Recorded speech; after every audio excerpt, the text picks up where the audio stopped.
अल्लाह के रसूल सल्लल्लाहु अलैहि वसल्लम ने फरमाया, अगर मेरा जिल्द वो मांगती, अगर मेरे जिस्म से वो मेरी जिल्द मांगती, वो भी मैं उसे उतार कर देता।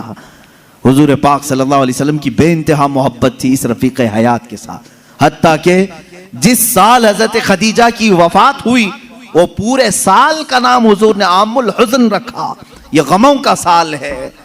मेरे आका सल्लल्लाहु अलैहि वसल्लम बहुत गमगीन थे आपकी वफात पर।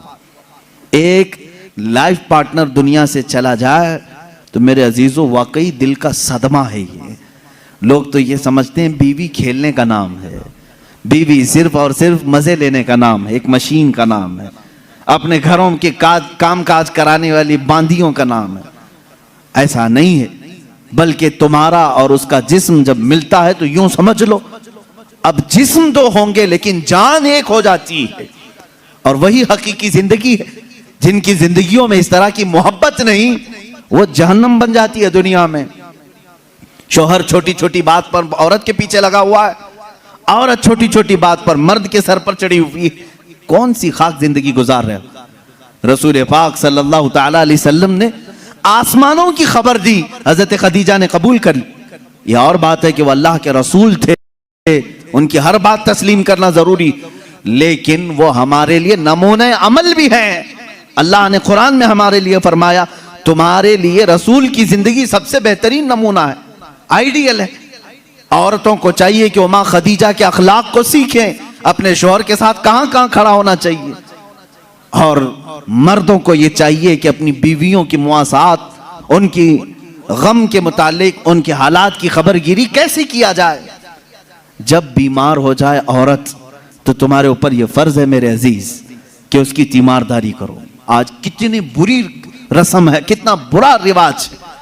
जैसे औरत बीमार हो जाए उसे भगा दिया जाए, जाओ अम्मा के पास, मायके में चली जाओ, जब ठीक ठाक होना तो आ जाना। तुमने उससे जो कबिलतू कहा था, निकाह में कबूल किया था, क्या सिर्फ अच्छी अच्छी चीजें कबूल किया था? यही हाल अगर तुम्हारे साथ हो जाए, निकाह कर लिया, 4 महीने के बाद तुम्हारा पैर सड़ गया, क्या करेगा, क्या करोगे? मेरे अजीजों, जिंदगी में दोनों किस्म के मामलात मैंने देखे। बाज वो औरतें हैं जो अपने मर्दों की माजूरी के जमाने में भी उनके साथ लगी रही और वो जन्नती औरतें हैं। और इसी तरह बाज वो मर्द हैं जिन्होंने औरतों की बीमारी में भी उनका साथ दिया। मैं जानता हूं ऐसे मामलात। मेरे सामने एक मामला ऐसा आया था जो दिल दहला देता है। मैं अक्सर बच्चों से कहा करता हूं, यह हकीकी वाकया है मेरे अजीज, चंद सालों पहले का हकीकी वाकया। शौहर और बीवी नई नई जिंदगी थी, शादी के बाद दोनों एक दूसरे से मोहब्बत करते थे, लेकिन अचानक बीवी को एक बीमारी शुरू हो गई। ऐसी बीमारी के चेहरे पर बुरे दाग आ गए, बड़ी बड़ी फुंसियां होती, फट जाती और जख्म हो रहा था, देखने की काबिल नहीं रह रही थी। एक दिन शौहर बाहर गया, एक्सीडेंट हो गया। शौहर गया, एक्सीडेंट हो गया और उसके बाद वापस आया तो उसकी आंखें जा चुकी थी, नाबीना हो गया।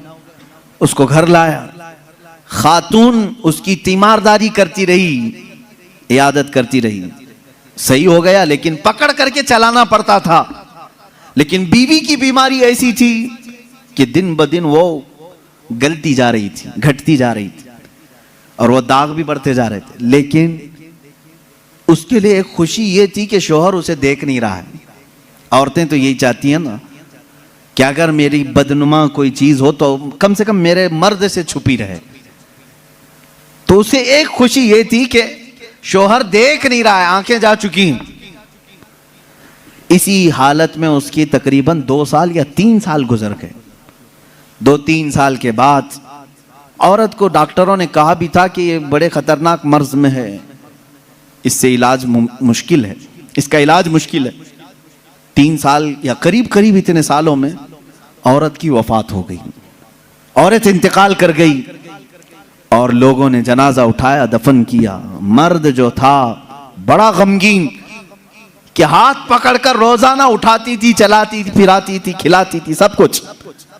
जब जनाजा चला गया, लोग आए, तो देखा कि मर्द खुद से अपने घर में अंदर जा रहा है, बर्तन ला रहा है, गिलास ला रहा है, खुद से सारे काम कर रहा है, कोई पकड़ने वाला नहीं, सब चीजें।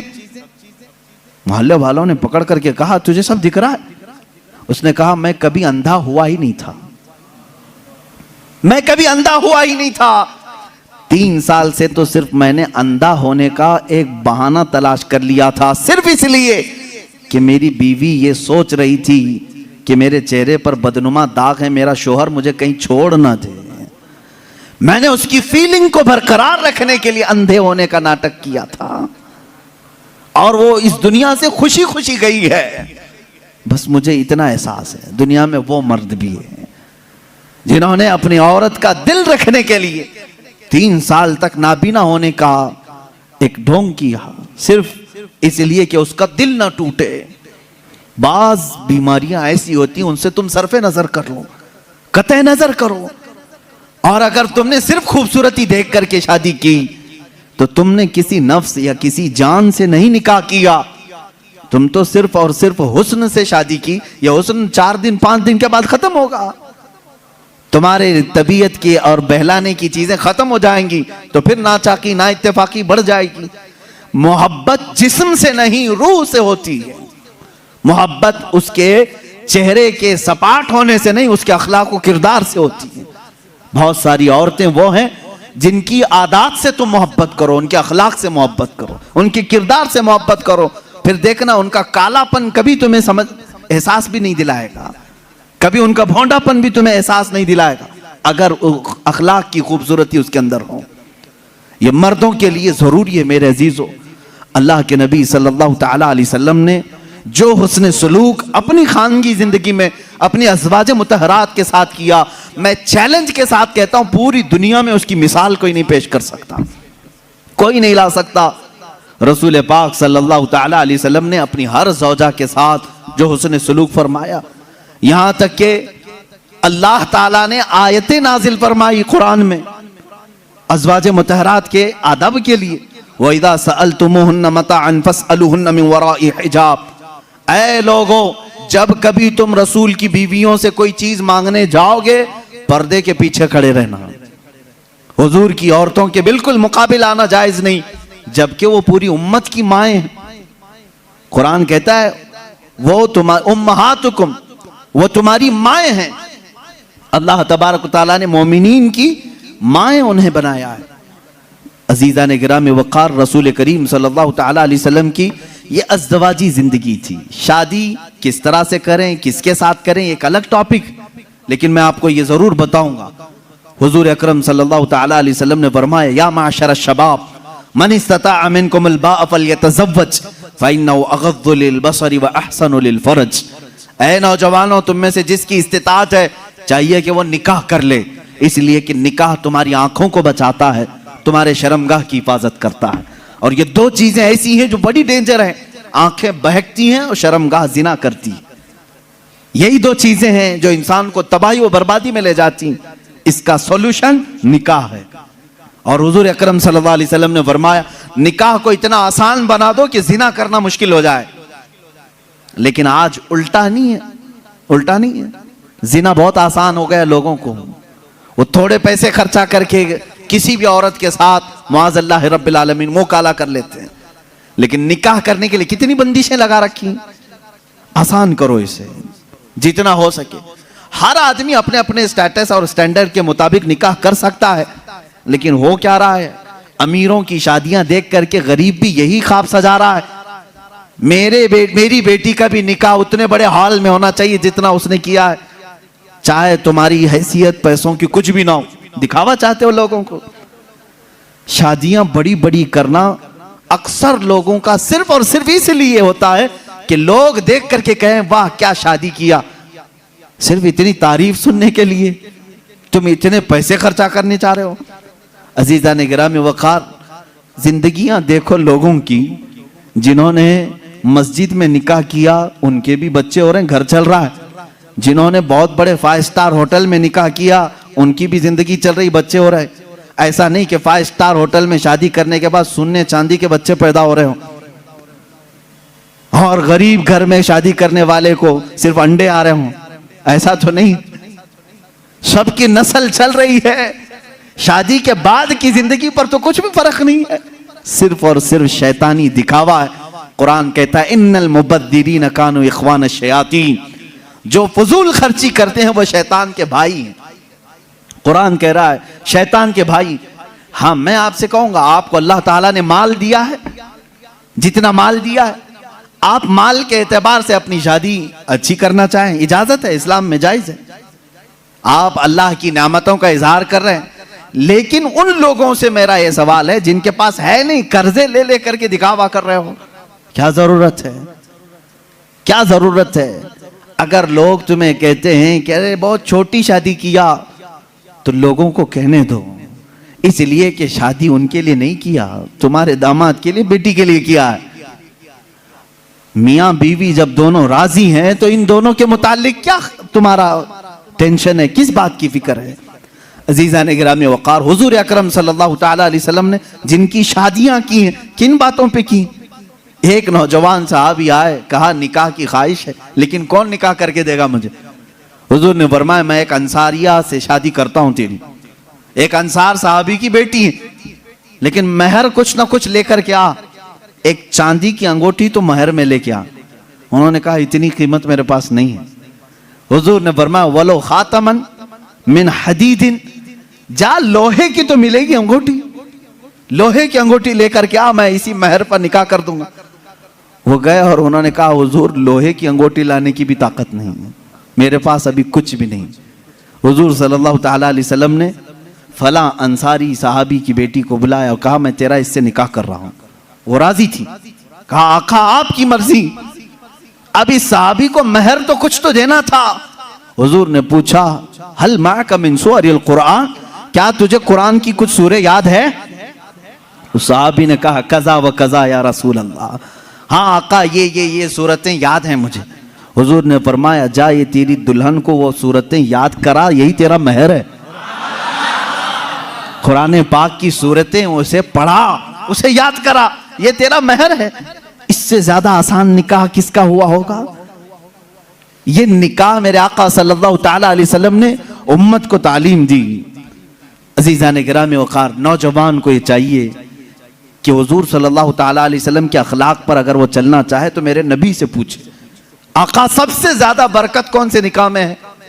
हुजूर ने फरमाया इन्ना अअज़मन निकाहि बरकतन ऐसरुहु मऊनतन औ कमा क़ाल रसूलुल्लाह सल्लल्लाहु अलैहि वसल्लम। मेरे आका सल्लल्लाहु ताला अलैहि वसल्लम की हदीस है, फरमाते हैं सबसे ज्यादा उस निकाह में बरकत होगी जिस निकाह में खर्चा कम किया गया हो। हुजूर पाक सल्लल्लाहु अलैहि वसल्लम ने फरमाया। अब इसका मतलब कंजूसी नहीं, बखालत नहीं, जिसकी जितनी हैसियत है उस एतबार से करे, अपनी हैसियत से ज्यादा टांग में ना फैलाए, और अल्लाह ताला ने नेमतें दी है तो बखालत भी ना करे, गुरबा और मसाकीन को खूब खिलाए। इसलिए कि अल्लाह के नबी सल्लल्लाहु ताला अलैहि वसल्लम के तकरीबन 11 निकाह, उसमें सब अलग अलग किस्म के हुए हैं। जब हजरत खदीजा से निकाह हुआ था, हुजूर की उम्र 25 साल की थी और आप तिजारत कर रहे थे और तिजारत का माल था।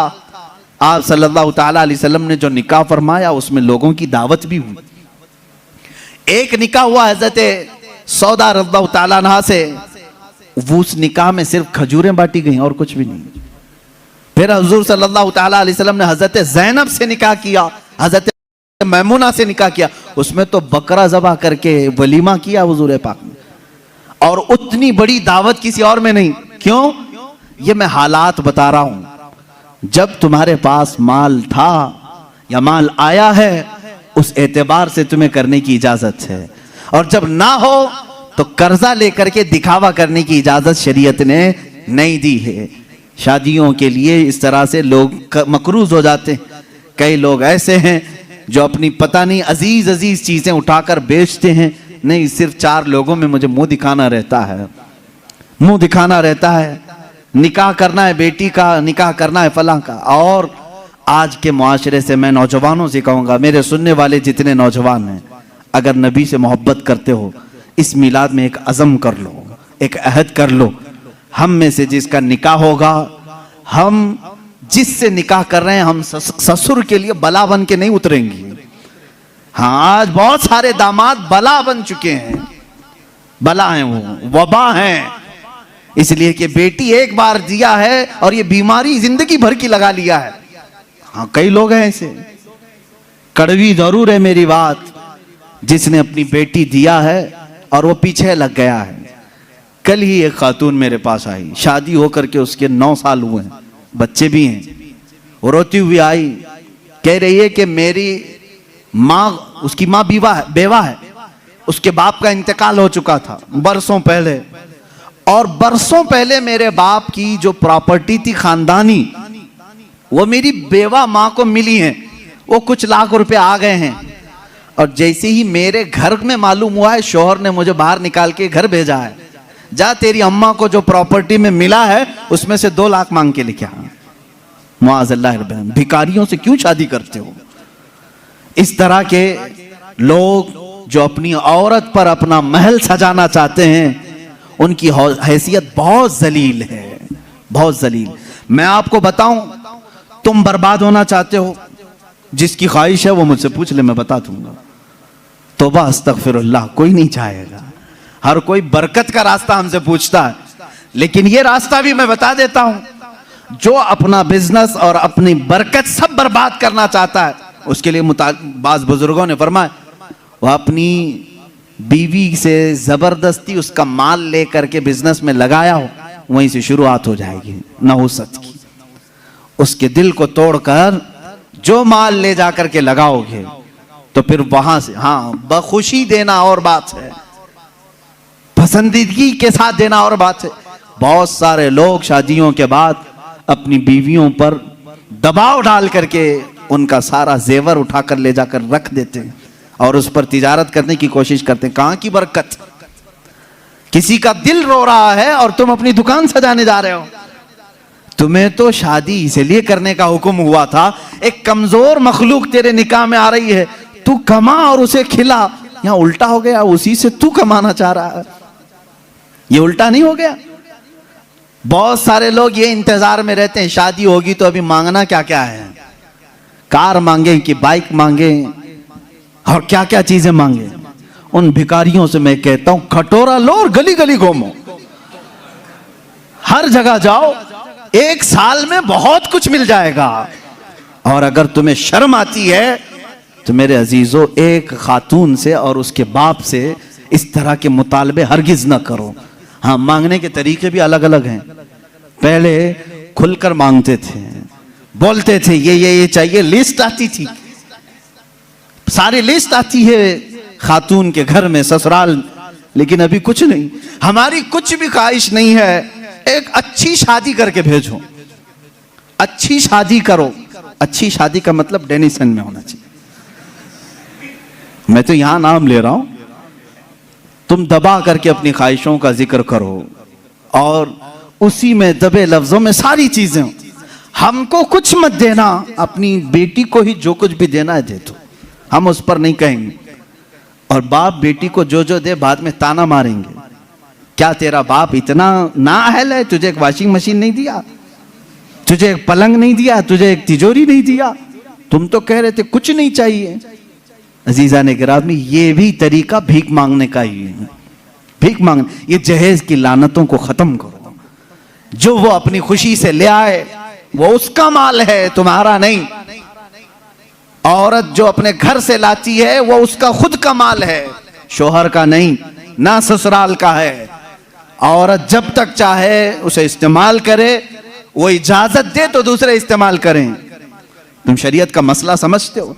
अगर उसकी इजाजत के बगैर किसी दूसरे ने इस्तेमाल किया उसके माल को, कल क़यामत के दिन उसकी पकड़ होगी, उसकी नेकियां जब्त की जाएंगी, तुम हुकूकुल इबाद में गिरफ्तार हो जाओगे। ये मसाइल हल्के नहीं हैं, इसलिए मेरे अजीजों वो और होंगे।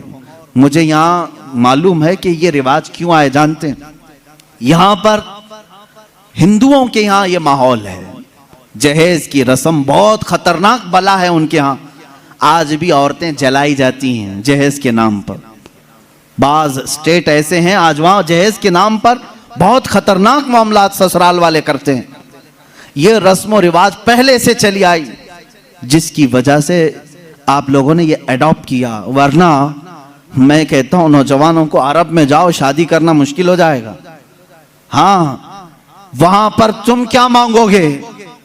तुम्हें बाप एक फूटी कोड़ी भी नहीं देगा लड़की की, लड़की का बाप कुछ नहीं देगा, बल्कि प्लस लड़की तुमसे मांगती है 1 लाख रुपए मेहर में रख, तब मैं शादी के लिए तैयार होती। वहां औरतें मांगती हैं। सऊदी में तो आधा किलो पाव किलो सुन्ना मेहर में देना पड़ता है। बेचारे कितने नौजवान ऐसे कमाते कमाते मेहर की रकम 40 साल के हो जाते हैं। बाहर वहां अरब में आज भी ये रिवाज, औरत का हक है मांगना, मर्द क्या मांगेगा? यहां जो हमारा माशरा बदला है उसकी वजह हमारी सोहबत है, जो देख रहे हैं हम इधर उधर। ये सोहबत का असर है जो तुम्हारे यहां जहेज की लानत आ गई। इसे निकालो अपने हाथ से। और किसी भी औरत के घर उसके बाप पर बला बन करके नाजिल ना हो। जब तुम बाप बनोगे तुम्हें पता चलेगा एक जिगर के टुकड़े को, बेटी को रुखसत करना कितना सख्त तरीन मामला होता है। मेरे अजीजों, जिन बच्चियों को हम अपने गोदों में पाले होते हैं, उन्हें बड़ी किए होते हैं, उन्हें पढ़ाए होते हैं, खिलाए होते हैं, हर ईद बकरीद पर उन्हें पहनाए होते हैं, इन नन्ही सी कलियों को जब बाप रुखसत करता है तो उसका कलेजा टूट जाता है। फिर तुम जानते नहीं, उसके घर से पूरी की पूरी जात लेकर के आ रहे हो, फिर उस पर प्लस तुम्हें और माल भी चाहिए, पैसे भी चाहिए। क्या ये रिवाज हमारे यहाँ नहीं है? रस्म करो तो लड़की के घर में, शादी करो तो लड़की के घर में। पूरे इस कार्यक्रम में सिर्फ वलीमा एक ही है जो मर्द के घर में होता है, बाकी क्या है? सब औरत के घर में करना है। बच्चा हो जाए चिल्ला उसके घर में। हाँ, जितने भी रस्म है, अरे शादी की तारीख फिक्स करनी है, तुम अपने घर में भी तो करा सकते थे, नहीं लड़की के घर में ही करेंगे जाके। जब जब जाएं पूरे खानदान को लेकर उतर जाएं, राशन खत्म हो जाए। ये बला नहीं है तो और क्या है? घर के किचन पर मुसीबत नाजिल होती है हर महीने 2 महीने में। ये इस तरह की हरकत किसी एक घर के साथ जो हो रही हैं, इस सिलसिले को कब खत्म करें, कब बंद करें? वो रसूल पाक सल्लल्लाहु ताला अलैहि वसल्लम की जिंदगी पाक के आला निकाह, आपको मालूम है हजरत उम्मे हबीबा रज़ियल्लाहु ताला अन्हा हुजूर की एक ज़ौजा हैं। हुजूर पाक सल्लल्लाहु ताला अलैहि वसल्लम पर ईमान लाई थी, अबू सुफियान की बेटी हैं, हजरत अमीर मुआविया की सगी बहन है। उम्मे हबीबा जिसके निकाह में थी वो उबैदुल्लाह बिन जहश, वो भी इस्लाम लाए। दोनों इस्लाम लाए और हबशा हिजरत करके गए थे। जो पहली हिजरत हुई मुसलमानों की वो हबशा। वहां जाने के बाद उनके साथ एक दर्दनाक मामला ये पेश आया कि इनका शोहर उबैदुल्लाह बिन जहश इस्लाम छोड़ करके ईसाई बन गया और शराब पीते पीते मर गया। उसी हालत में मुर्तद होकर मरा। हजरत उम्मे हबीबा के दिल में बड़ी चोट थी, बड़ा जख्म था। हुजूर पाक सल्लल्लाहु अलैहि वसल्लम को जब ये इत्तिला दी गई, उम्मे हबीबा एक तो अपना वतन छोड़कर हिजरत करके गई, दूसरा गम उसके शोहर ने दीन बदल लिया, तीसरा ये कि वो मर भी गया शराब की हालत में। अब वो तन्हा है परदेश में, उनका अपना वतन नहीं है। रसूल करीम सल्लल्लाहु ताला अलैहि वसल्लम ने वहां के बादशाह जो नज्जाशी, वो भी इस्लाम कबूल कर चुके थे, उनको खत लिखा, अपने पास से एक सहाबी को भेजा अपना वकील बना करके, कहा ए नज्जाशी ये मेरा वकील है, तुम्हारे दरबार में आ रहा है, उम्मे हबीबा बेवा हो चुकी, मेरे वकील की मौजूदगी में उम्मे हबीबा का निकाह मेरे साथ कर दो। हुजूर ने ये निकाह का ऑर्डर दिया वकील बनाकर। वकील दरबारे नजाशी में आया। नजाशी बादशाह ने उम्मे हबीबा को जब ये खबर सुनाई, वो खुशी से रोने लग गई थी, खुशियों से रोने लगी। वो कह रही थी कि मेरा एक शोहर छोड़ा, मैं समझ रही थी जिंदगी उचाट हो गई, लेकिन कायनात के आका और मौला ने अपने निकाह में मुझे कबूल किया। और नजाशी के बादशाह, नजाशी जो बादशाह थे हबशा के, उनके दरबार में निकाह हुआ। खुतबा खुद नजाशी ने पढ़ा और हुजूर सल्लल्लाहु अलैहि वसल्लम के साथ निकाह हुआ। हुजूर उस वक्त रसूल करीम सल्लल्लाहु अलैहि वसल्लम मक्का में थे, हुजूर पाक मक्का में थे।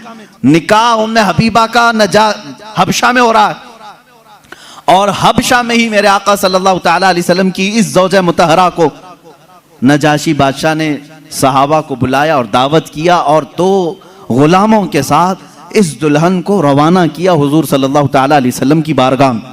मुझे बताओ कितने झमेले थे, मंगनी कहाँ है, ये बीच में तारीख फिक्स करने वाले मामलात कहाँ हैं। रोजा खुलाने वाले मामलात कहाँ हैं? चांद सलामी कहाँ गई? ये सब मामलात चले गए। हुजूर मक्का में हैं, उम्मे हबीबा हबशा में हैं, निकाह हज नजाशी कर रहे हैं और दुल्हन सिर्फ 2 लोगों के साथ रुखसत होकर दरबारे रसूल में आ रही। मुझे बताओ, कायनात का सबसे आला दूल्हा वो है और सबसे आला दुल्हन वो है। उनकी जिंदगी क्या हमारे लिए नमूने अमल नहीं है? हमारे लिए आइडियल नहीं है? अजीज़ान गिरामी वक़ार, हुजूर पाक सल्लल्लाहु ताला अलैहि वसल्लम की आइली जिंदगी सिर्फ किस्से बयान करने के लिए नहीं, अपनी जिंदगी में अमल करने के लिए। हुजूर की सीरत अपनाने के लिए है, सिर्फ सुनाने के लिए नहीं। ये बात समझ लो। आप मिलाद की मजलिसों में मेरे आका का जिक्र सुनने आते हैं तो ये कहानियों की तरह मत सुनो, अमल करने की नीयत से सुनो। और अगर किसी ने ये नीयत नहीं किया तो उसे सीरत सुनने का कोई फायदा नहीं और ना कोई सवाब है। जब जब महफिल में बैठे तो ये नीयत करें, हुजूर की सीरत जो भी सुनूंगा अमल की कोशिश करूंगा। अजीज़ान किरामी वक़ार, मैं समझता हूं हमारी महफिलें कबूल हो जाएंगी अगर किसी ने अमल का एक भी इरादा कर लिया, अगर तय कर लिया कि मुझे करना है। अब आओ, मैं जो बात कह रहा था वो अधूरी रह गई। हुजूर पाक सल्लल्लाहु अलैहि वसल्लम ने नौजवानों से कहा, तुम में से जिसकी ताकत है वो निकाह करें। हुजूर से पूछा गया, किससे निकाह करें, कैसी औरत होनी चाहिए? निकाह से पहले के मामलात, औरत को तलाश करना ये अहम मसला है। जरूर इस चीज में अपना वक्त लगाएं। मैं नहीं कहता कि तलाशना नहीं चाहिए, तलाशें, इसलिए कि वो तुम्हारी नस्ल उससे चलने वाली है, तुम्हारा खानदान उससे आबाद होने वाला है। तो खाली तुम गोरा चट्टा रंग देखने के पीछे न पड़ो, बल्कि पूरे एक घर को चलाने वाली, बल्कि तुम्हारे बच्चों की पहली यूनिवर्सिटी है, पहली दरसगाह है। तुम उस दरसगाह को लाने जा रहे हो तो क्या क्या उसके अंदर क्वालिटी होनी चाहिए वो देखो। लोग खाली फोटो देखकर ये रंग काली है गोरी है, काली है गोरी, इसी पर लगे हो। हुजूर पाक सल्लल्लाहु ताला अलैहि वसल्लम ने फरमाया, दुनिया में जो भी निकाह करता है उसके 4 मकसद में से एक होता है, या तो औरत का हुस्न जमाल देख के निकाह करता है, या औरत के पैसे देख कर क्या करता है, बहुत मालदार है, बड़े बाप की बेटी है, सुनो ऐसे दामाद हो। हुजूर सल्लल्लाहु अलैहि वसल्लम ने फरमाया, या तीसरा मकसद ये होता है कि बड़े खानदान वाली है, यानी हसब और नसब आला है, हम तो शेख थे वो पठान है, या फिर और किसी बड़े खानदान की है। पहला खूबसूरती, दूसरा पैसा, तीसरा खानदान। हुजूर ने फरमाया चौथा एक मकसद है वो अच्छा है। हुजूर फरमाते हैं या तो फिर उसके अखलाक व किरदार देखकर निकाह करता है, ये 4 में से कोई एक। और रसूल करीम सल्लल्लाहु अलैहि वसल्लम ने हर एक का रिजल्ट भी बताया। जिसने सिर्फ हुस्न और जमाल देखा और कुछ भी नहीं देखा, खूबसूरती देखी, मेरे आका फरमाते अन करीब अल्लाह उसे फितने में मुब्तला करेगा। फितने में मुब्तला क्या, वो खुद अपनी बीवी पर शक करने लग जाएगा चंद दिनों के बाद। खूबसूरत है, पता नहीं कौन देख रहा है मेरी बीवी को, इधर से छुपाओ उधर से छुपाओ, और अगर वो कहीं निकल गई तो शक करने लग जाएगा, किससे बात करके आई, किससे तेरा ताल्लुक है, पूरी जिंदगी जहन्नम बना के रखेगा, फितनों में मुब्तला हो जाएगा। मैं ये नहीं कह रहा कि खूबसूरत लड़की से शादी नहीं करना चाहिए, करो, लेकिन उसके साथ जो देखने का हुक्म है वो भी देखो। खूबसूरत औरतें, खूबसूरत लड़कियां तुम्हारे लिए नुकसानदेह नहीं, अच्छी हैं, लेकिन उसके साथ जो देखने का हुक्म है वो देखना जरूरी। मेरे आका सल्लल्लाहु अलैहि वसल्लम ने दूसरे नंबर पर फरमाया, जिसने सिर्फ माल देख करके निकाह किया, बहुत पैसे वाला घर है, निकाह करो इससे, क्योंकि निकाह के साथ गाड़ी घोड़ा सब आएगा। हुजूर पाक सल्लल्लाहु अलैहि वसल्लम फरमाते हैं अनकरीब अल्लाह उसे फकीर बना देगा, उसे मोहताज बना देगा। ऐसे दामादों को देखा है हमने, हर एक से कर्जे लेते रहते हैं। हाँ, ससुर से तो मिला ही था लेकिन बरकत कुछ नहीं हुई, फिर इससे 4 इससे 4 उससे 4 कर्जे में ही डूबा है, और ये कर्ज की लानत उसकी खत्म नहीं होती। ढूंढ के देखो, ऐसे बहुत दामाद मिलेंगे, या तो फिर वो घर जमाई बनेंगे। तीसरा, जो बड़े खानदान को देखा, हुजूर पाक सल्लल्लाहु अलैहि वसल्लम फरमाते हैं अल्लाह उसे रुसवा कर देगा, वो जलील हो जाएगा लोगों में। हाँ, जिसने अखलाक व किरदार देखा, औरत के अच्छे अखलाक व किरदार, उसकी दीनदारी देखा, हुजूर फरमाते हैं अल्लाह उसे दुनिया में भी बरकत देगा, आखिरत में भी बरकत देगा। अब इसके साथ प्लस क्या है, नंबर 1 तुमने दीन देखा, अखलाक व किरदार देखा, उसके साथ हुस्न जमाल भी मिल गया तो बोनस है तुम्हारे लिए, साथ में मालदार भी मिली तो भी प्लस पॉइंट है, बड़े खानदान वाली भी मिली तो और अच्छा है, सोने पे सुहागा है। हाँ, लेकिन नंबर 1 सबसे पहली चीज उसकी दीनदारी। तुम्हारे घर की औरतों को जब भेजो किसी लड़की को देखने के लिए, सिखा करके भेजो। जाते ही ये ना पूछें क्या क्या पकाना आता है, क्या क्या सिलना आता है, एम्ब्रॉयडरी आती है कि नहीं आती है, ये नहीं। सबसे पहला सवाल करो कि कुरान कितना पढ़ा है, कुरान पाक तजवीद के साथ जानती है नहीं। पहला सवाल करो अपनी बहुओं से। उन सासों के लिए मैं कह रहा हूं, कढ़ाई लिखाई और सिलाई ये पूछना बाद की बात है।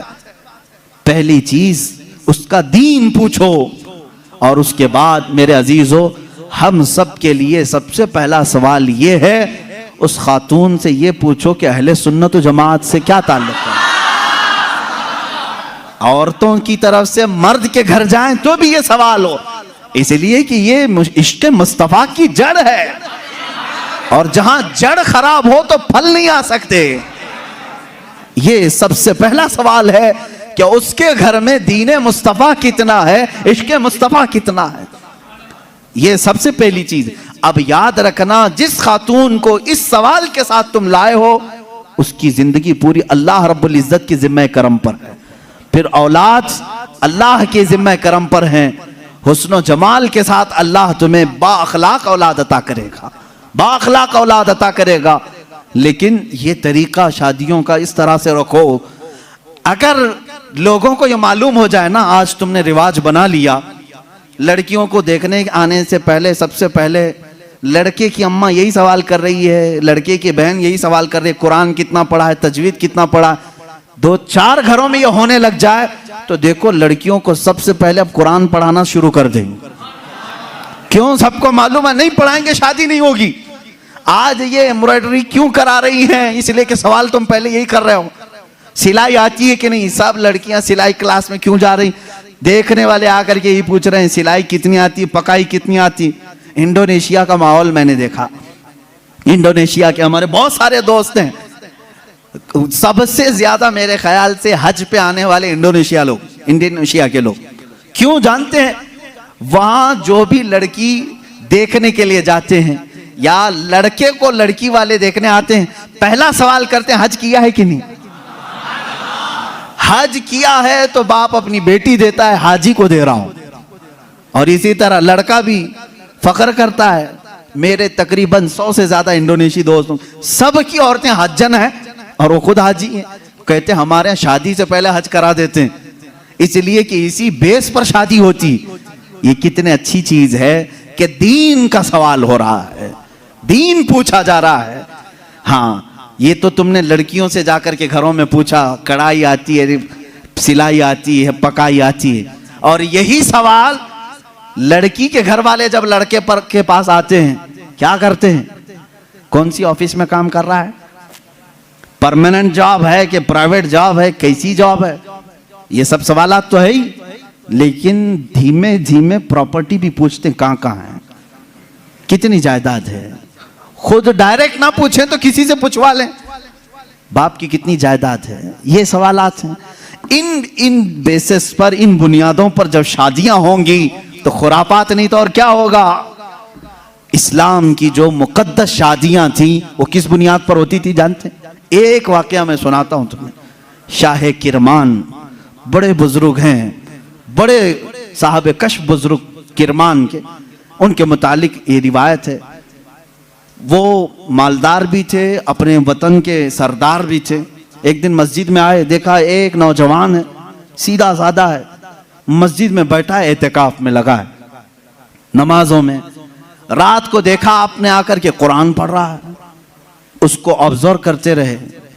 तीसरे दिन आपने आकर उससे पूछा कि बेटा तुम कहां से आए हो, कहां है तुम्हारा घर? कहा बस ये झोपड़ी है। एक छप्पर डाल करके झोपड़ी रखा था। क्या मकसद है? कहा अल्लाह को राजी करना है, बस अल्लाह राजी हो जाए, मैं इसके लिए दिन रात मेहनत कर रहा हूं। शाह किरमान ने पूछा तेरे घर वाले शादी वगैरह?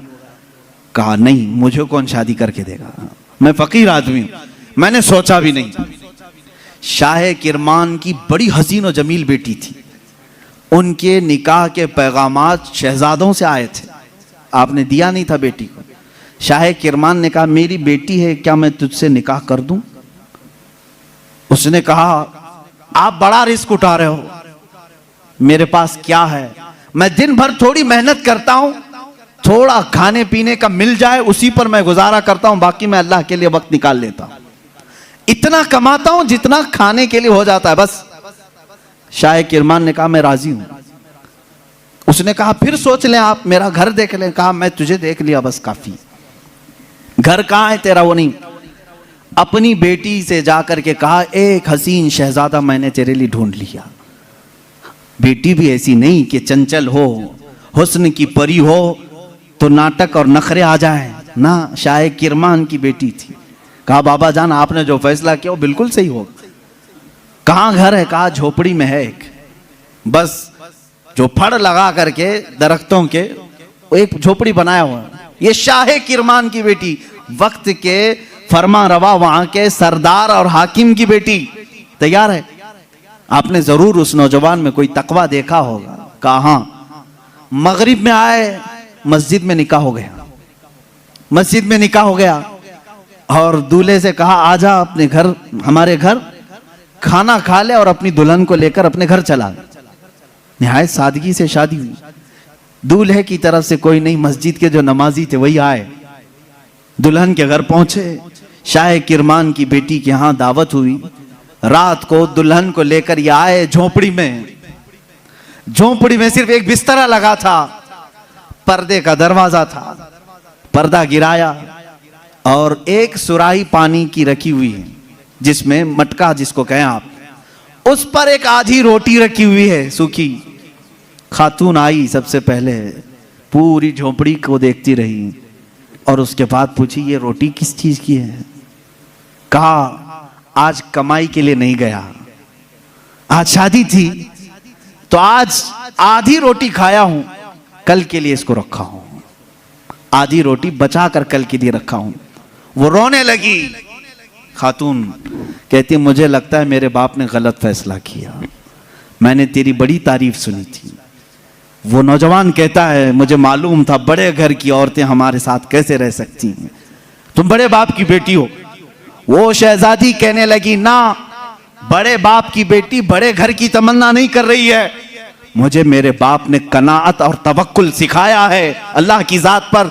मुझे इस बात का एहसास हो रहा है कि मेरा निकाह मेरे बाप ने उस शोहर के साथ किया जो आज खा करके कल के लिए बचा रहा है। क्या तेरा इतना यकीन नहीं जो आज आधी रोटी दे सकता है वो कल भी तेरा रिस्क देगा? तवक्कुल तेरा क्यों नहीं अल्लाह की जात पर कि आज जो तुझे खिलाया वो कल भी खिलाएगा? तूने बचा करके इस तरह रखा तो मुझे एहसास हुआ। मेरे अजीजों, ये है वो इस्लामी शादियां, नौजवान इतना परहेजगार कि आई हुई खातून उससे बड़ी परहेजगार, उससे बड़ी मुतवक्किला, अल्लाह की जात पर यकीन रखने वाली।